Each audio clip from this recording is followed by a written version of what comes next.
Hey folks, welcome back to the Beer Wrench Garage, and as always, if it's your first time, welcome to the Beer Wrench Garage.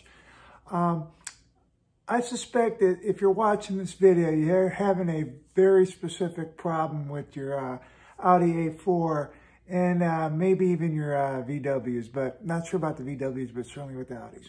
So I had a similar problem with the red car that we'd worked on earlier on this channel, and if you'd like to get some more videos on the red car, we had quite a saga with it. Please click on the link over here or over here.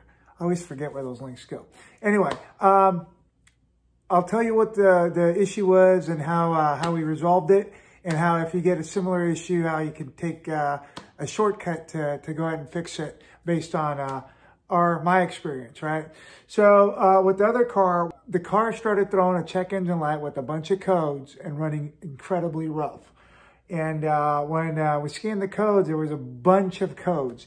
But the one that stood out is a P2295. And the way the computer had termed it, and the way the VW language had termed it, was N276 valve, short to ground, right? And your N276 valve for this engine and for all the Audis of this era is going to be your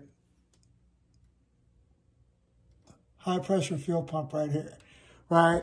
So if you get a P2295 code, just don't automatically go to the high pressure fuel pump. Understand that the issue is centered on it. But in this case, what happened is not only did we get the P2295, we got codes for all the ignition coils, codes for the oxygen sensors, codes for the N80 valve, and a couple other valves that are on this side, like the flap control valve, are on this side of the motor. And so what will happen is these cars get older and maybe perhaps less experienced folks own them. They get codes like that, they'll either jump to replacing all the components, like the high pressure fuel pump and the various valves and sensors, or they'll take it into a shop that will then do the same thing and start replacing components, and you know, the cost will get exorbitant. But for the way we figured out what the issue was is, you know, I'm not like an auto electrical guy really that much, but I took a look at wiring diagram and I was like, holy cow, everything that these, all these components that are given codes here are essentially on a similar, eventually end up on the same circuit, and they get power through a single relay, and they have a single fuse to that relay. So was like, well, we got an issue here, right?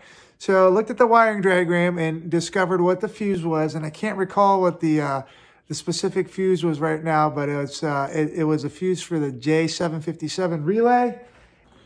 That particular set of relays and fuses lives under the ECU. Obviously, taking the ECU cover off, you need to get the ECU cover off. A little bit tricky for these cars. You got to pop out the windshield wiper arm and then kind of get underneath this little plastic tray. But if you're careful, take your time, you can get this out.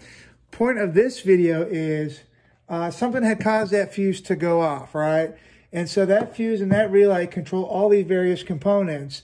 And the big hint we had was the N276 valve with the P2295 code. It said short to ground.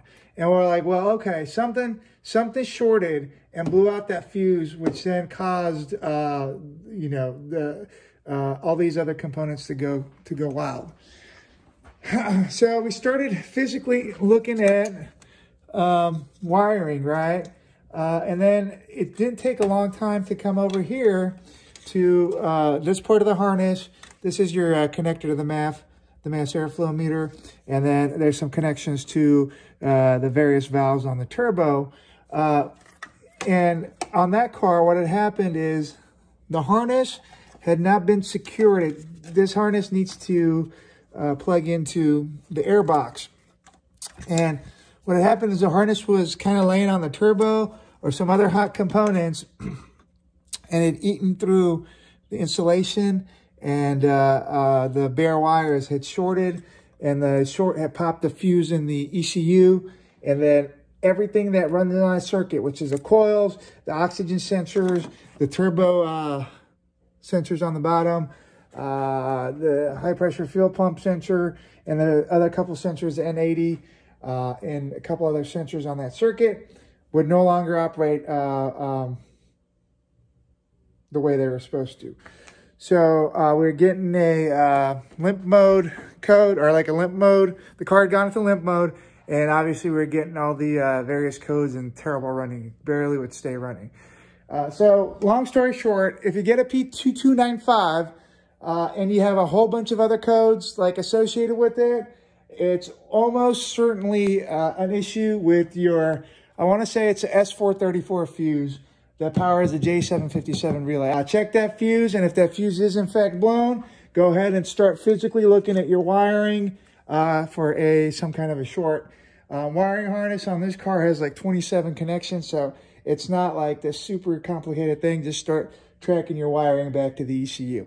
Anyway, so I hope that helps and gives you a little clue. If again, the 2295 code, short to ground, likely, and if it's encapsulated with a bunch of seemingly unrelated other items, that's what the issue is. You've blown a fuse and you got a short in your wiring.